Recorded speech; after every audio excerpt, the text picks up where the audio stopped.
we're going to move on because we've got one more topic which deserves an amount of time and focus on it, which is what's happening in Israel at the moment. And I was watching One News. I haven't seen the 3 News story, but we're going to watch 3 News tonight. It just feels like it's worth watching. It says at 6.5 minutes. We probably won't get to the whole thing. One News was showing at about 6:30 live some of the hostages going back. I believe all hostages are now back. I've been watching the headlines. There's a lot of celebrating going on. I have a hope that the celebrating all pans out and that whoever is responsible, be it the UN, be it Donald Trump, be it whoever, be it the Red Cross, that this is a ceasefire which leads to an enduring peace. I have a hope for that. I don't feel a lot of confidence in that. And we'll get to more of that shortly. Let's have a look at the Sam Hayes and 3 News tonight. There has been more joyful dancing on the streets of Israel and Gaza, celebrating the peace deal that has now been signed off by Israel's cabinet. Celebrations had been going on for around 24 hours when the sign-off came. But the final approval didn't come without one final fatal Israeli strike. So why would you be in negotiations for a ceasefire and go, no, we haven't signed it yet, let's send a few more missiles? Like even that feels like in bad faith. Let's give it another 12 hours. And then if it hasn't worked out, then fire your missiles off. One caveat on that. In the negotiations for the armistice at the end of World War One, after the agreement was signed, both sides were shelling each other right up to literally the minute that they all agreed to. So, yeah. And that's an interesting point, Chewie. At no point have both sides been shelling each other at a similar sort of level. Yeah, well, yes, you're very good point. So if it was one side just continually shelling the other side and the other guy's going, leave us alone, we're trying to sign a peace. You keep bumping my pen's trying to do the peace sign and you keep bumping it. That would be different. So it does feel a bit different. We'll keep going. Yeah. Phase 1 of the new deal is now underway. That means 48 hostages still held by Hamas, living and dead, are to be released within 72 hours. In return, Israel will release just under 2,000 Palestinian prisoners. Now, during this time frame, Israeli troops should partially withdraw from Gaza to a Can I just point out this difference in language that has always been there? The hostages that Hamas has, the prisoners that Israel has. Yeah. I would say that they're both hostages. Yeah. And just to confirm in the middle of this, Guardian reporting all living captives now free, say Hamas as Trump due to address Knesset. I'm not sure how to pronounce that. Latest updates. So I guess that means there are some second group of 13 hostages have been handed over to the Red Cross. Second group of 13 Israeli hostages, have been released by Hamas to the Red Cross, according to Israeli public radio. Back to the story. You okay with that, Chewie? You got anything else to add? Yeah, no, just media language. Range line, but Israel will still control more than half of the territory. And crucially for civilians there, aid corridors are to be opened and will be overseen by the United Nations and the Red Crescent. And according to a senior American official, the US is sending 200 troops to be on the ground to monitor the implementation of the plan. Senior correspondent Lisette Raymer has more. After years of the horizon being clouded by bombs, a brighter future is emerging for the people of Gaza. The streets of so many countries right now, they're just roaring with love and with praise for the people that did this. The Israeli cabinet voted to ratify the ceasefire deal today, and Sorry, we do just have to pause that for a second. Historic moment. This is what they're returning to, yeah? Yeah, super good. And now what? American contractors will make trillions rebuilding it. Probably? Mm-hmm. Probably. which Prime Minister Benjamin Netanyahu acknowledged would not have been possible without Donald Trump. You put in your brains and your hearts, and we know that it's fuck off. for the benefit of Israel and the United Jared States. Kushner sitting there. Decent people everywhere.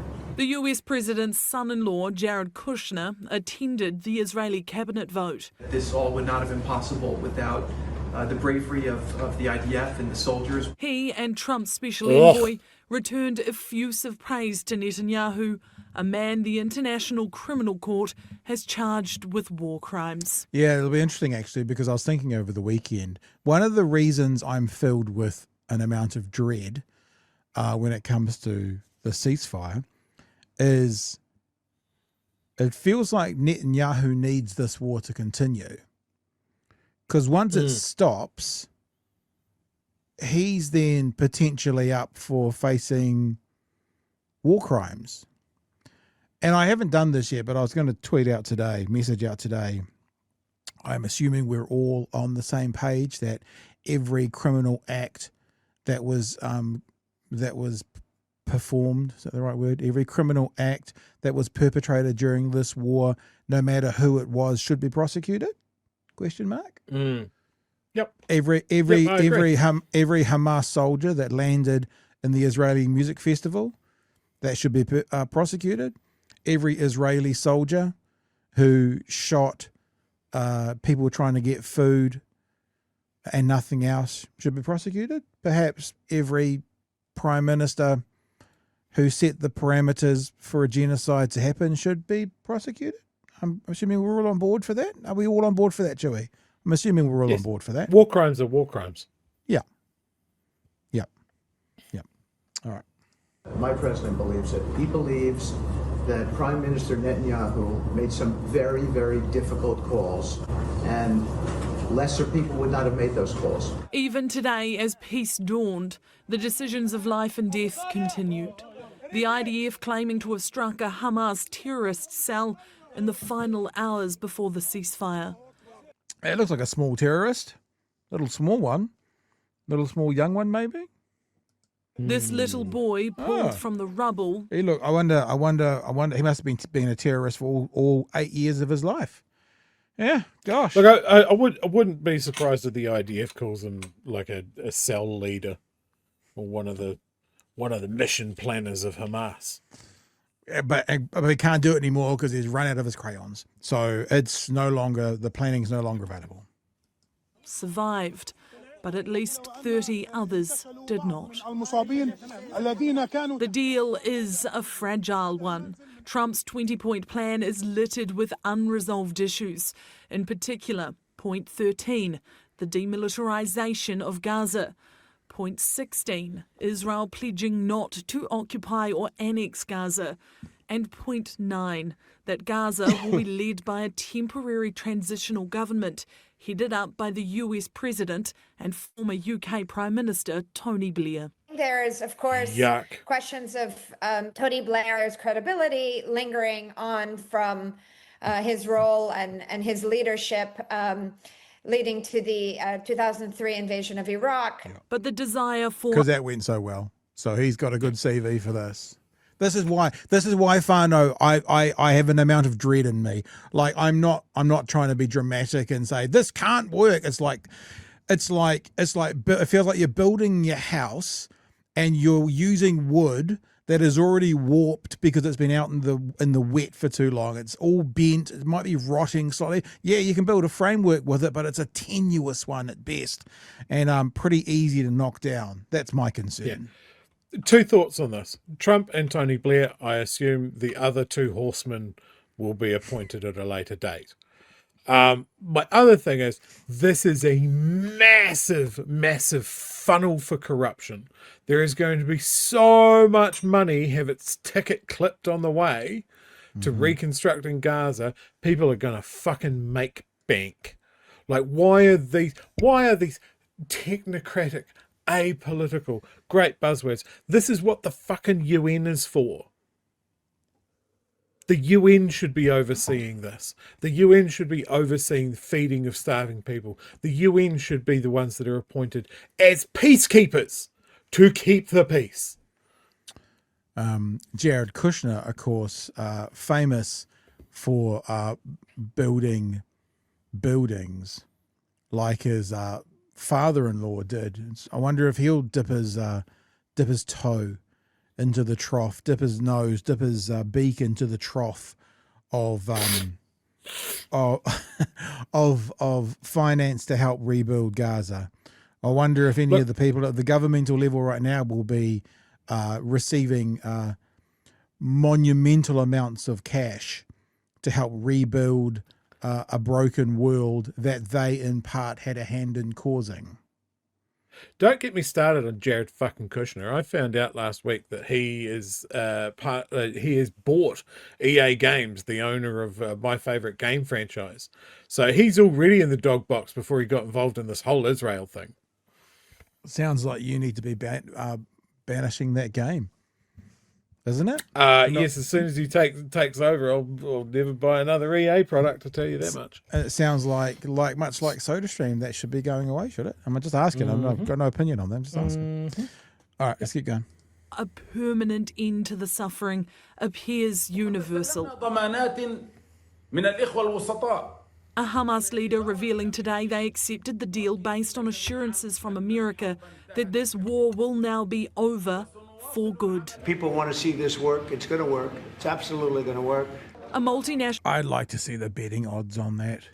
This war will be over, quote unquote, for good. I don't want to sound like a ghoul, but I'd take that bet.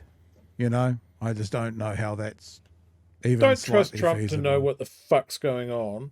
Yeah. I don't trust Israel to be scared of any consequences from the US if they break it. It just seems really uneven. Like when this got announced that it was actually happening, my first thought is whatever it takes to stop getting kids killed and people starve to death, right? Yeah. Yeah. I don't trust this, but if it's happening and people get fed, good. Cautious optimism. Yes. But I don't trust anybody involved in this to stick to their word. Yes. All right. Let's try and get to the end of this. It's got about 90 seconds to go because it'd be good to get the whole story. National force of around 200 troops will be on the ground to help ensure that, monitoring the ceasefire and facilitating the flow of humanitarian aid. 170,000 metric tons, food, medicine and other supplies are in place. Phase 1 will see aid enter and Israeli hostages exit. The clock tallying the days they have been in captivity is still ticking upwards in Tel Aviv's main square, but the countdown to their release is now finally also underway. Thank you, President Trump.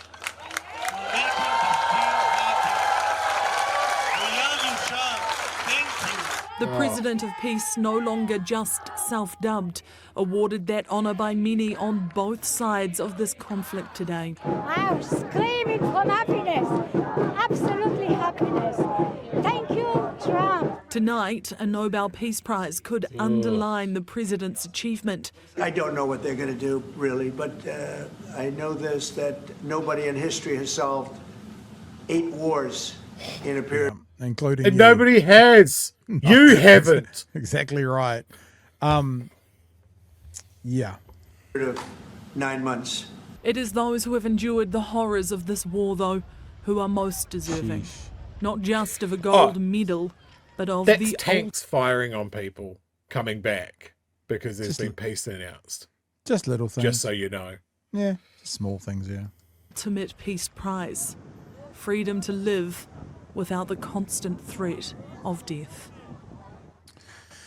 So, yeah, it's funny, because I certainly don't want to be that guy who just puts it out there like, oh, it's not going to work, it can't work, but it hasn't worked so far.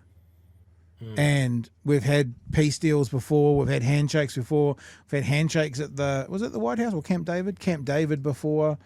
And